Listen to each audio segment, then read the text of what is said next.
Philippine Israel to forge investment agreement in Agrotech.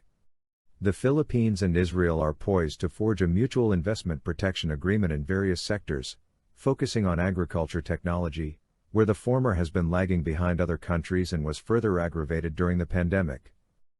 At the virtual Philippine Israel Agrotech Business Forum and B2B session, Philippine Chamber of Commerce and Industry, PCCI, President Ambrose Benedicto V. Yujuico revealed that during his meeting in February this year with Israel Ambassador to the Philippines Rafael Harpaz, they agreed to jointly undertake a series of pitching sessions on agrotechnology and information and telecommunications technology sectors. For his part, the Israeli ambassador cited opportunities for Israeli firms in Philippine agriculture, water technology, clean technology, cybersecurity, medical healthcare, and Industry 4.0, and other sectors. Yujuico cited the Fishery and Agriculture Committee headed by Roberto C. Amores and the Innovation Committee chaired by Perry Ferrer for zeroing in on specific technologies for collaboration with Israeli companies, namely in the areas of drip irrigation for fruits, dairy farming, fisheries and aquaculture, and detection of African swine flu and other matters. Harpaz said that relations between the two countries have been booming and necessitates the crafting of a framework that will enable both sides to develop relations. Harpaz said Philippine Airlines is poised to mount direct flights to Tel Aviv in October, enabling people-to-people contact for business between the two countries. The ambassador noted Israel has been advocating advanced agriculture systems, training Filipinos. Israel introduced drip irrigation to the Philippines and promoted solar energy technology, greenhouses, and hydroponics.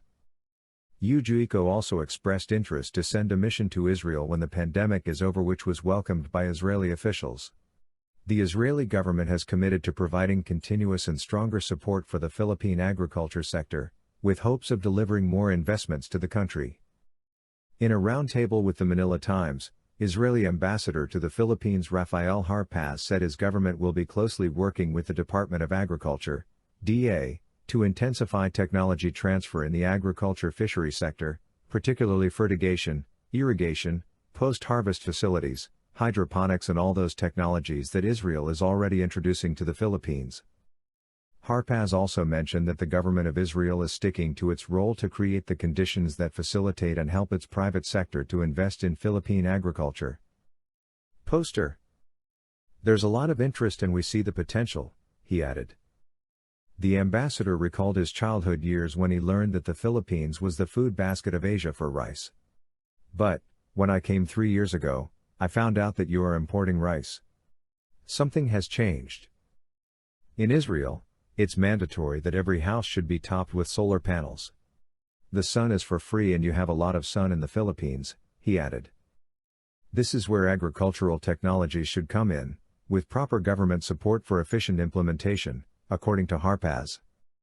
In July 2019, Harpaz and former Agriculture Secretary Emmanuel Pinol signed an implementing agreement on agricultural cooperation between Israel and the Philippines that would focus on the transfer of technology, funding, and establishment of solar-powered irrigation systems, SPIS, across the country, which was then considered one of the banner programs of the DA.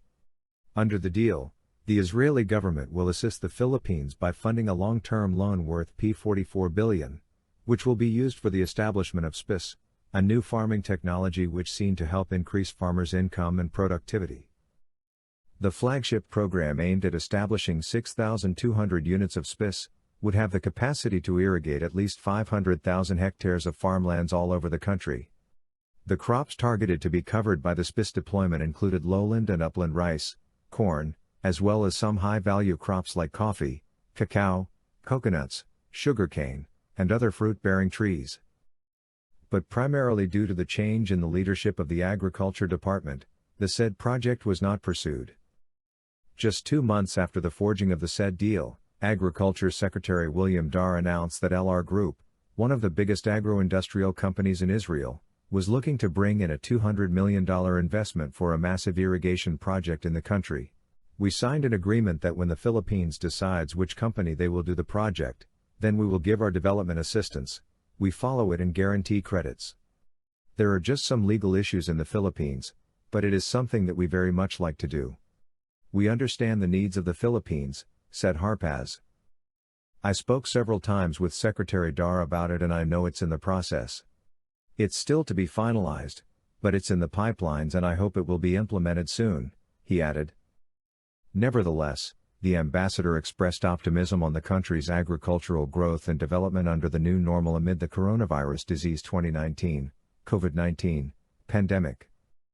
Today, it's all about smart agriculture. Today, agriculture is becoming more and more high-tech. You use drones to look at your fields, and it's all now computerized.